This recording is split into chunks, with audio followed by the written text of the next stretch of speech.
De volta com a Ação Nacional, que hoje está falando com a gestora de carreiras e head da empresa Drive RH, Daniela Silva. E ela já deu várias dicas sobre o currículo, mas nós temos aí muitas dúvidas das pessoas também nas ruas. Vamos ver mais uma? O que devo fazer para tornar meu currículo mais competitivo? E aí?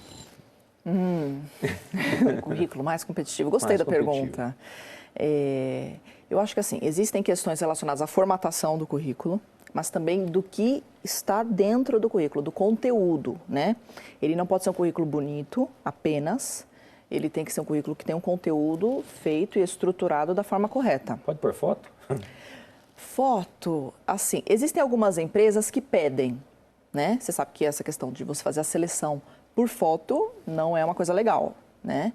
Mas existem algumas empresas que pedem, alguns profissionais que tomam a frente e colocam a foto. Eu acho que é uma coisa que ficou para trás. Específico?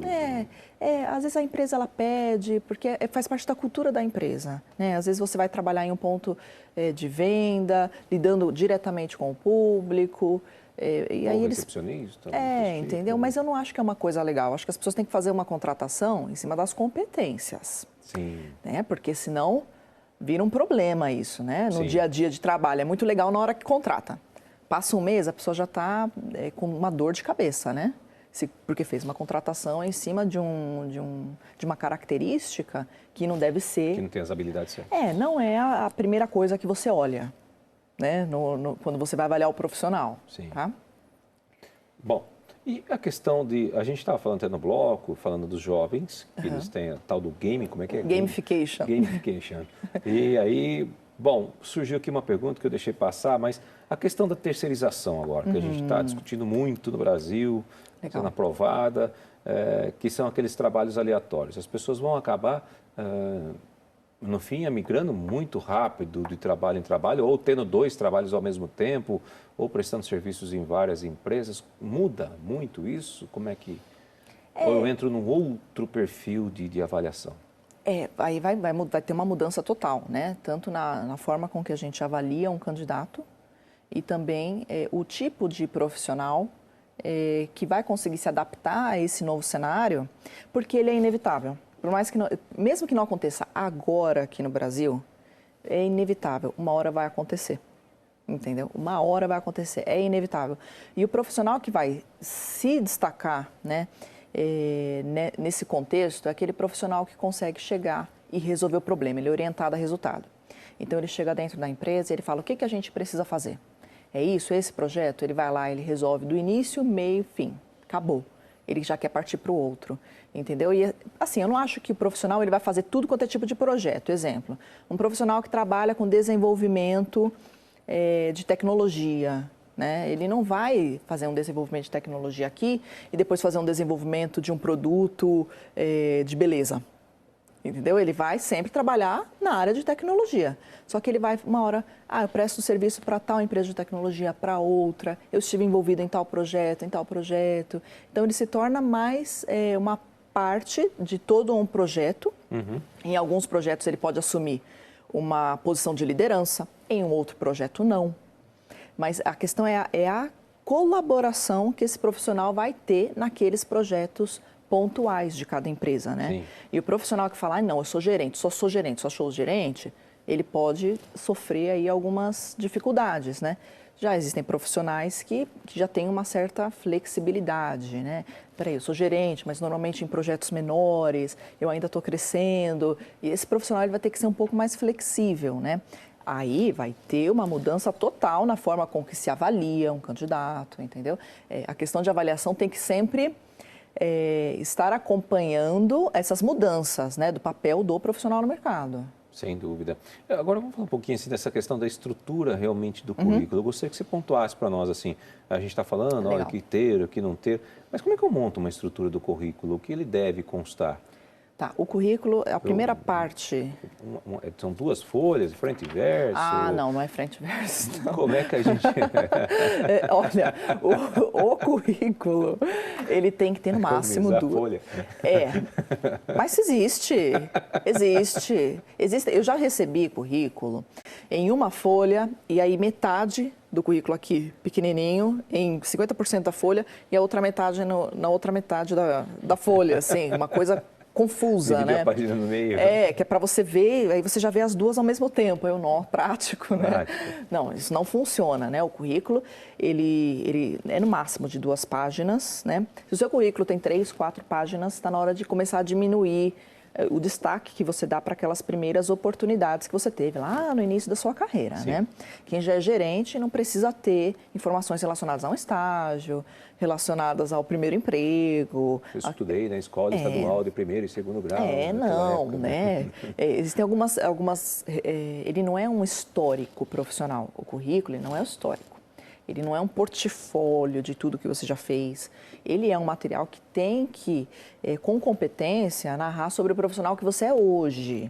Então, assim, o profissional que você é hoje não era o que você era 15 anos atrás. O que era 15 anos atrás? Passou. O que importa é o que você aprendeu com tudo isso e o que você é hoje, né? Então, a primeira parte, assim, do currículo, você vai ter os dados pessoais da pessoa. É importante, assim, pensar que não precisa mais ter endereço, tá? No currículo. Antigamente, se colocava, né? Você pode colocar cidade e estado e pronto. Eu me lembro, nossa, para fazer um currículo tinha que constar certinho, endereço, o CPF, telefone, todas aquelas o coisas, RG. CPF. Só que você colocava o seu currículo dentro de um envelope, fechava e enviava para a empresa. E lá ia chegar. Hoje, com a internet, você está enviando para um e-mail. Essa pessoa pode dar forward, pode encaminhar para alguém que você não conhece, você não sabe onde vai parar o seu currículo. Isso pode cair na mão de uma pessoa que você não queria. Essa pessoa pode, enfim, ela sabe onde você mora, todo esse tipo de coisa. CPF, exatamente, entendeu? Então não é bacana, tá? Hoje, em dias de internet, a gente não coloca o endereço, coisas que vão comprometer a gente, né? RG, CPF não tem necessidade. Então, é o nome, o e-mail, um telefone fixo ou até celular, existem pessoas que não têm mais fixo, né? Colocar cidade, estado, país, a sua disponibilidade. Então, assim, você está disponível só para posições em São Paulo ou para o Brasil todo, região sudeste, norte, nordeste, você coloca também. E aí depois vem o corpo, né, do currículo mesmo, que a gente começa pelo sumário. No sumário, assim, é onde a gente encontra o maior número de erros. O sumário, o pessoal entende que é um resumo. Sabe aquela parte que vem antes da experiência? Sim. No sumário, o pessoal fala, o que eu coloco no sumário? No sumário você vai colocar quem você é como profissional hoje. E o que eu quero dizer? Você não coloca, eu tenho curso de inglês. Você não coloca, tal empresa que eu trabalhei, outra empresa que eu trabalhei. Não, você vai colocar o que você é. Você é um profissional, da gestão financeira.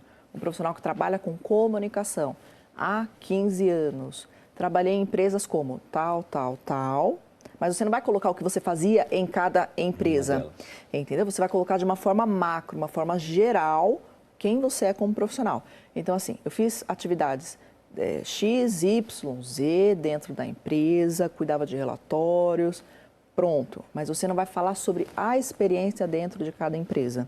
Se eu colocar só o cargo que eu exercia, por exemplo, operador de não sei o quê. Não, porque você falou que você é um profissional de gestão financeira há 15 anos. Por exemplo, você não precisa entrar no detalhe, é um sumário, entendeu? É aquela coisa que se a pessoa não quiser ver o seu currículo, se ela só ler o sumário, ela vai saber quem você é. Trabalhei na TV Século XXI, jornalista. Olha, no seu caso seria assim, um jornalista com tantos anos de experiência atuando em redes de TV, como Rede de TV Século XXI, você vai colocar lá as redes que você trabalhou, entendeu? Especialista em um tipo de programas de entrevistas, tudo, mas você não vai entrar no que você fez em cada empresa. Você vai falar quem você é hoje, como profissional. E aí vem a experiência profissional, que aí é a empresa, cargo, tempo que você ficou. E aí embaixo você vai começar a falar sobre o que você fazia dentro daquela posição. É a parte mais fácil, né, de fazer assim do currículo, mas precisa de alguns cuidados, né? Tem uma técnica que a gente chama de técnica top-down, que você começa falando do macro e aí você vai entrando nas pequenas atividades que você fazia. Então, assim, apresentava um programa, aí na próxima linha você já vai colocar, eu fazia tais atividades desse programa.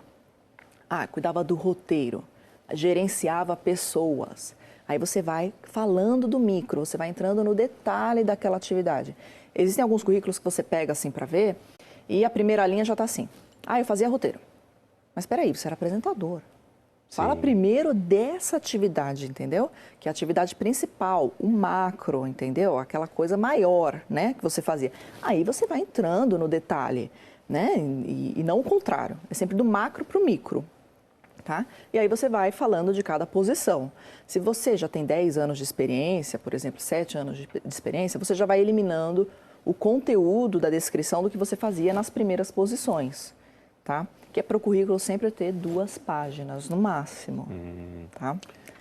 Tá, eu coloquei isso daí que eu estou entendendo. Agora, por exemplo, e se no decorrer da minha vida eu ganhei prêmios? Vamos supor. Isso é lá no final, é lá no final.